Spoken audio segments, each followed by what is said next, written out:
All right, welcome back. We are in our second installment on making our fidget spinner frame here in Inventor. Looks like, let's see, where did we leave off? All right, so what we have right now, yes, it looks like number 8.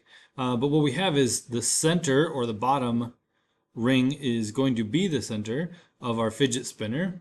So this opening here will house the bearing. This upper part of our figure 8, that is going to be one of 3 symmetrically spaced out wings. I don't know what they're called, but we want 3 of these right now centered around the bottom bearing. So if you take a look up on our ribbon, up here in the ribbon we have some really neat pattern commands. One of them is a rectangular pattern. In fact, if you hover over it, remember they show you a preview of what you're doing. So if I have multiple of a feature that I want pattern in a linear fashion, I use that. We can mirror things from one side to the other. That's really handy. But today we're going to do the circular pattern. So I'm going to select that circular pattern. And the 2 things it asks us for, one is the feature and one is the rotation axis. So with our feature here, we have to choose what extrusion or what sweep, what thing did we create that we want to do more of them. For us, we're actually going to select the entire extrusion 1. Now I can do the selection from the window, or I can do it from the modeling tree. I don't remember if I've called this section over here on the left the model tree yet, but if I have, great. If not, welcome. This is the model tree, and in our model tree we see all the things we did, all the different commands we've used. So I'm going to take the extrusion 1 and I'm going to select that. That is the feature I want to repeat. Now I understand I really only need to repeat the top portion, but you'll see that it works out just fine that we're going to select the whole thing. The second thing we need to know, besides what are we repeating, is where are we going to spin or rotate this feature about. So I have to select the icon for rotation axis, and it is invisible to us right now, but through the middle of this bottom ring is an axis. If I click on that, now you can see that little central axis right here, right? It automatically starts doing stuff for us. It says, oh, do you want 6 of these? Well, no, I just want 3. So I change my placement quantity to 3, but I do want it about all 360 degrees. If I were to change that, say I wanted 180 degrees, what it's going to do is it's only going to take half, so 180 degrees, and it will split the half into 3 equal placements. But I don't want that. Remember, I want 360. Go ahead and hit OK. And we have, I mean, at this point, you could probably create a fidget spinner, print it. It'd be fine. Cool. But the one we have, our frame, well, I've kind of modified it here. So, but notice the nice curve versus the blocky corners like that. What I'm going to do is I'm going to show you how to create that smooth edge versus that harsh edge. So it's very simple. We're going to go up to the fillet command. The fillet, and yes, it is fillet. I know it looks like filet. We are not French cuisine chefs or anything like that, so it is not a fillet. It is a fillet.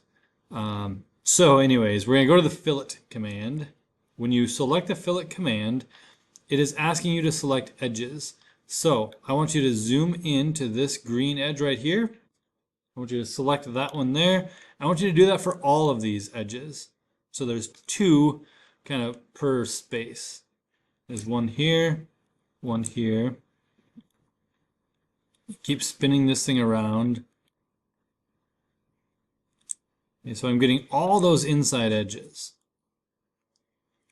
Now, if you notice, if I click the front view, it softened the edges, but it still isn't quite perfect. So if you change this to 0.25, let's say, right? If you change those values, it changes how big or how small of an arc the fillet becomes.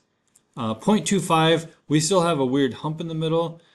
So I want you guys to go to 0.4375. That sounds crazy specific, but believe me, it is exactly half of the diameter in this circle right here. Notice though, see, I've got a preview. See this arc here? Notice that my nice soft edges come around and they're just touching the inside wall of my central fidget spinner bearing housing. So the 0.4375, while it seems very specific, it's for a very intentional purpose, and that is that it creates a nice perfect little arc in between. So go ahead and hit OK, and you have now finished your fidget spinner frame. So with that, what we need to do is save that. Again, to save something, File, Save. The very first time you do it, you'll hit File, Save, not Save As. But the first time you do that, it's going to ask you where to save it. So again, just a reminder, I'll show you at least once here. It's always a good reminder because people are used to saving to the cloud. They don't think you have to save things manually, but we do. So once you do this, File, Save the first time, you need to drop your upper window down and choose. For you guys, you would choose like the C drive, not the C drive. You would choose something like the E drive, the D drive.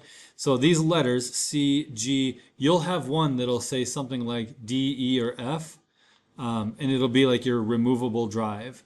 The teacher can show you how to save to a flash drive, but most important thing is to choose that first. So for me, that's the desktop.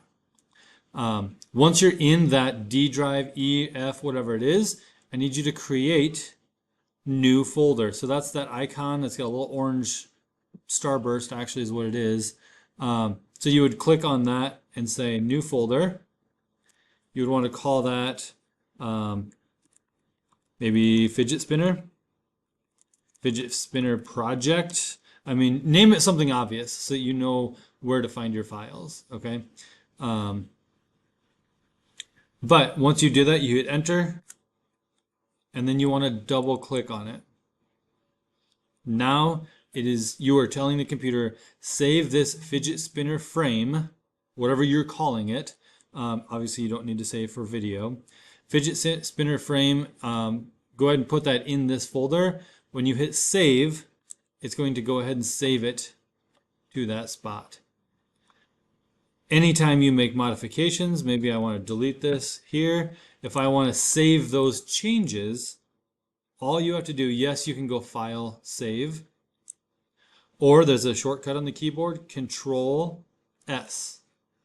That will save it. Now, notice nothing's happening. If I go File and Save, it looks like nothing's happening, but it is in fact saving the most updated version of this. So I'm going to go Control Z. Control Z undoes anything I just did. Control Z gives my fillet back. Control S will save that part for me. So there you have it. We will have another video for you on how to create those little center pieces. Right, centerpiece 1 and 2. They kind of stick together through the middle, through the bearing. So I'll get you a video on how to do that here in just a little bit.